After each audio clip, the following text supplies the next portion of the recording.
Olá, essa é a última aula do sistema tegumentar da disciplina de histologia especial comparada. Hoje, então, a gente vai comparar o tegumento de vários animais com o tegumento do Homo sapiens. Vamos começar então pelos ciclóstomos. Diferente da nossa pele, eles têm uma pele lisa, não tem escamas. A epiderme dela é formada também por epitélio estratificado, como o nosso, mas não é queratinizado. A queratinização vem depois no processo de evolução. Isso significa que todas as células da sua pele são células vivas. E na epiderme tem um tipo celular que não tem na nossa, células glandulares. Lembra, as nossas glândulas ficam lá na derme. No ciclóstomo tem células glandulares na própria epiderme. E essas células elas produzem um muco, o que torna a pele desses animais lisa. Já pensou por que é importante esses animais terem a pele lisa? As células têm filamentos e estes filamentos, essas células que têm filamento, elas produzem uma substância que protege contra bactérias e vírus, ou seja, sistema tegumentar na função de proteção. E como é a derme? A derme é espessa, a nossa também é. Muitas fibras colágenas, a nossa também. Tem o tecido subcutâneo com fibras elásticas. E olha que interessante, é avascular. A nossa derme é vascularizada, é ricamente inervada. E olha onde estão as células que têm pigmento, na derme. Lembra, os nossos são os melanócitos que estão lá na epiderme. Esse tecido subcutâneo ele é frouxo, com muito adipócitos, vasos e nervos. Os peixes, então, eles têm muitos anexos que são ou a escama, ou a placa óssea, ou as escamas placóides. Depende do tipo de peixe que estamos estudando. A epiderme, então, é um epitélio estratificado, pavimentoso e não queratinizado. Olha, a queratinização ainda não apareceu. Olha como é a epiderme, lisa e lodosa. Você já pensou por que essa epiderme lisa é importante? Tem a presença de glândulas unicelulares mucosas.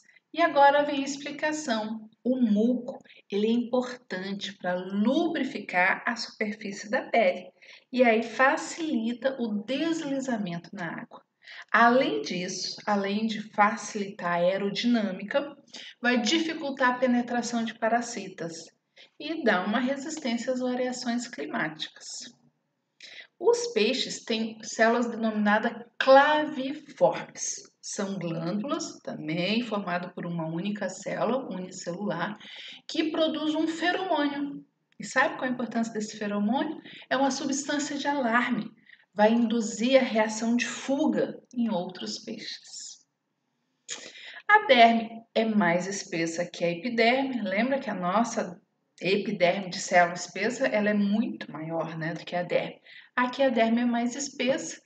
Olha onde estão as células com pigmento, os cromatóforos ou células pigmentares. Também estão na derme.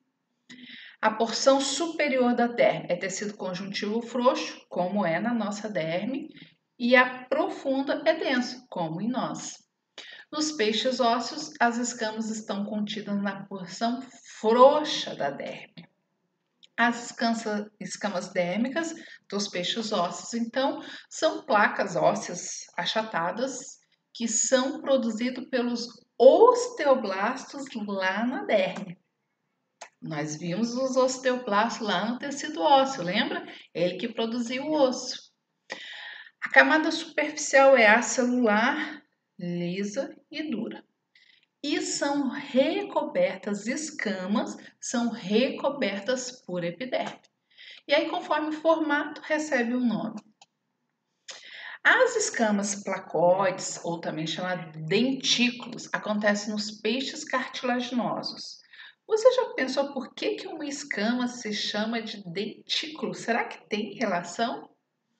A base das escamas placoides está situado na derme, lá no conjuntivo frouxo. Olha só, gente, a escama, ela tem uma polpa e nessa polpa tem terminações nervosas e vascularização. Isso não é semelhante ao dente que a gente já estudou? Sim, a gente ainda vai ver no sistema digestório, é muito semelhante. Então, tem a polpa, por cima a dentina e por cima da dentina o esmalte, igual que a gente vai ver para dente. Tem uma projeção espinhosa, como vocês podem ver aqui. E essa projeção fica para a região posterior do animal. E aí forma-se uma bolha aqui e não dificulta, né, o nadar do peixe. Reduz o atrito. Agora vamos falar dos anfíbios. Vocês estão percebendo que eu estou dando ênfase apenas nas diferenças e nas diferenças histológicas. Eu não estou entrando na parte fisiológica, eu não estou entrando na parte anatômica, que para isso tudo vocês têm disciplina. Vamos falar do anfíbio? Como que é a epiderme do anfíbio? Olha só o que aparece aqui nos anfíbios. Eles desenvolvem a queratina. Por quê? Diferente dos peixes, os anfíbios já alcançam o ambiente terrestre. E lembra que nós falamos que a queratina é um fator de proteção? Então, e aí a quantidade de queratina vai variar. A gente sabe que tem anfíbios que têm a pele bem fininha, outros já têm a pele bem mais grossa, né? Isso é a quantidade de queratina na pele. Como que é essa epiderme? Também estratificada e ó, já aparecem as camadas, córnea, intermediária e germinativa, que seria a camada basal. Abaixo da epiderme tem uma lâmina basal, como sempre. E aí eu trago para vocês aqui essa espécie de anfíbio, para vocês verem a importância da queratinização. Neste anfíbio, a porção dorsal dele tem muito mais queratina, a camada córnea é muito maior do que a porção ventral. E você já concluiu por quê, né? A parte de trás do anfíbio é muito mais exposta à radiação solar do que a parte inferior. Então, lembra que nós falamos que a queratina, além do fator de proteção, de resistência, tem a questão de proteção contra a radiação solar.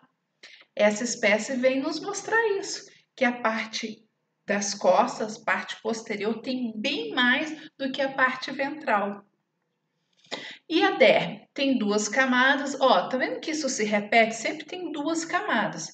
A mais próxima epiderme e a mais embaixo. A mais próxima epiderme se chama até camada externa ou papilar, que nem a do Homo sapiens. Também conjuntivo frouxo, também tem vasos, também tem nervos. E olha quem está na derme, de novo, células que dão cor. Na derme profunda tem um conjuntivo frouxo, a nossa é um conjuntivo denso. Ela é mais fininha e já está em contato com a musculatura. A profunda é nela que tem as glândulas, e glândulas grandes, pluricelulares. E essas glândulas, algumas delas, né, as glândulas alveolares, elas são mucosas e serosas e são conhecidas como a glândula de veneno, que conforme o animal se sente acuado, com medo, ele pode liberar essa substância para dispersar o inimigo. E os répteis? Os répteis, eles podem ter um tegumento leve, flexível, que vai ser resistente à abração e dessecação. Por quê, gente? Agora nós já temos organismos que vão cada vez mais se distanciando do ambiente aquático. E esse tegumento dos répteis, diferentes dos outros organismos, eles fazem uma muda ou equidise, ou também para tartarugas e crocodilos se chama descamação. É o que a gente está vendo nas imagens. A epiderme, então, é composta por 3 camadas. Então, é o mesmo raciocínio que a gente fez para o Homo sapiens. A córnea, que é uma camada espessa, inflexível, sobre as escamas fina e flexível entre as escamas, ou seja, onde tem a escama ela é de um jeito, ela é mais espessa, ela é bem flexível, mas as escamas se movem, né? Por isso ali nessa região ela é mais fina e flexível. Tem a camada de transição, que apresenta os grãos de querato e hialina, como é a nossa camada granulosa, e a camada germinativa, que é uma camada que dá origem a novas células, e neste caso aí dos répteis, ela tem células com pigmento, como nós que temos os melanócitos junto na camada germinativa. Em répteis, são poucas glândulas, ficam à margem da boca e da cloaca. São do tipo alveolares e holócrinas. Bom, as escamas têm uma origem na epiderme, ela vai ser do tipo córnea. Ela é produzida pela própria cornificação, que é o que, gente? Acúmulo de querato e hialina. Lembra dos grânulos de querato e hialina? E elas podem ser na forma de placas ou estruturas que se sobrepõem, como em alguns lagartos e cobras. As escamas ventrais das cobras, além de ter essa função toda que a gente já viu de proteção, de reconhecimento social, nas cobras, essas escamas estão ligadas à musculatura. E aí você já concluiu, né? Ela tem uma função no movimento da cobra. Serviria como pernas para a cobra, né? A derme, então, tem um tecido conjuntivo. Tá vendo que é sempre tecido conjuntivo na derme? Ali tem nervos, vasos, músculos. Olha de novo as células pigmentares aí, adipócitos. E essas células pigmentares, nos répteis, eles têm essa capacidade de se expandir entre as células epidérmicas. Então, olha, essas células pigmentares que estão lá na derme, elas chegam até a epiderme e se expandem. E para os répteis é muito interessante isso, essa grande distribuição das células pigmentares, porque eles têm essa capacidade de mudar de cor. E aí, lógico, isso está ligado ao sistema nervoso e com isso, como que ele consegue mudar de cor? Ele comanda aonde vão estar estes pigmentos, ora mais concentrado dentro da célula, tá, gente? E ora distribuído por todo o volume citoplasmático. E com isso é possível mudar de cor. As aves, então, diferente do que a gente viu até agora, né, ainda mais comparando com répteis, a pele é bem fina. E de todos os organismos, a pele é fracamente ligada à musculatura. Tanto que se você pegar a galinha e levantar a pele, você vai ver que é super fácil de desprender, né? Tem aqueles espaços aéreos. Lógico, em alguns pontos, a pele vai estar conectada diretamente ao sistema esquelético. Mas histologicamente, como é essa pele? Bom, vai variar de espessura, ora mais fina, ora mais espessa. Aonde não tem pena, ela é mais espessa. E a derme? Gente, próximo à epiderme a gente tem um tecido conjuntivo denso e próximo ao tecido subcutâneo reticular frouxo. É muito irrigado, muito vascularizado, com muita terminação nervosa, já tem fibras musculares lisas na derme. Então, não é só tecido conjuntivo. Nas regiões que não tem pena, a camada externa da derme apresenta papilas elevadas. Já repararam aquela papila elevada que tem nas aves? E as aves, elas têm uma glândula muito importante que certamente vocês já viram as aves utilizando essa glândula. É uma glândula que é cutânea e é a uropigial. Ela é localizada na base da cauda. E volta e meia vocês veem esse comportamento de asseio da ave. Essa glândula produz uma secreção oleosa, ou seja, rica em lipídios, e o animal passa o bico nesta glândula e distribui para todo o corpo e na asa.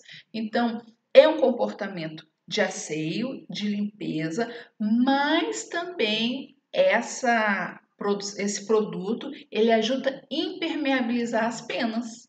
Então, por isso que as aves que também utilizam o ambiente aquático, elas não afundam, porque as suas penas são impermeabilizadas, isolando a parte submersa do corpo. Porque senão, imagine as aves que ficam em ambientes de água muito gelada, elas iam morrer de frio. Por que que não morre? Essa água nem chega a tocar o corpo, essa pena impermeabiliza e não passa, então o calor do corpo é mantido. Além disso tudo, ainda tem a proteção bacteriostática. Então, uma proteção contra as bactérias, né? E a ausência, as aves não têm a glândula sudorípara, né? Ela é ausente. E como que esses animais conseguem fazer a regulação da temperatura, a termorregulação? Você já reparou que às vezes a gente observa as aves num dia de calor e elas estão com a boca aberta? Porque elas estão, através do sistema respiratório, perdendo o calor interno para o ambiente. Bom, as aves têm bicos, garras, escamas e penas. As garras são apenas escamas modificadas e as escamas, o que tem ali? É um extrato córneo compacto, uma matéria muito dura, né? Formado uma placa sobre o extrato germinativo subjacente. A queratina é mais dura do que aquela encontrada na pele. Tem tipos diferentes de queratina, tá? Picos, garras e escamas têm origem no extrato germinativo da epiderme. Picos e garras são constantemente renovadas devido ao desgaste, né? Não dá para nascer e morrer com o mesmo, porque eles estão sempre utilizando tanto o bico e a garra, então se renova. As penas, então, existem diferentes tipos, conforme a localização do corpo, são de diferentes tipos. Mas o que é a pena? Vamos pensar na histologia. É uma estrutura morta, assim como o cabelo é uma estrutura morta, a unha é uma estrutura morta. O que tem ali? Muita queratina. O seu desenvolvimento acontece no folículo, como acontece para os nossos pelos. E aí, quando essa pena é arrancada, vai acontecer a mesma coisa que acontece com a gente. Nasce uma nova. Só não vai nascer se aquele folículo ele sofreu alguma injúria ou, no caso de pelo, né, em humanos tem uma questão genética ligada a isso. Mas para aves sempre vai nascer uma nova pena. E aí, como eu falei para vocês, tem de diferentes tipos, conforme o local do corpo da ave. O folículo, então, o que tem no folículo? Lembra no nosso? Tinha, uma invaginação da epiderme. Ali, então, tem as bainhas epidérmicas, tinha a bainha conjuntiva e no meio saía a haste do pelo. Aqui também, ó, tem tecido conjuntivo, o folículo tem tecido epitelial e ali dentro tem a pena, que é a cavidade folicular, tem o extrato córneo, o extrato intermediário e o extrato cilíndrico e a polpa. A polpa tem um tecido mesenquimal que é ricamente vascularizada. Então, aqui terminamos essa parte do sistema tegumentar, finalizamos aqui e na próxima aula a gente começa o sistema respiratório. Até breve!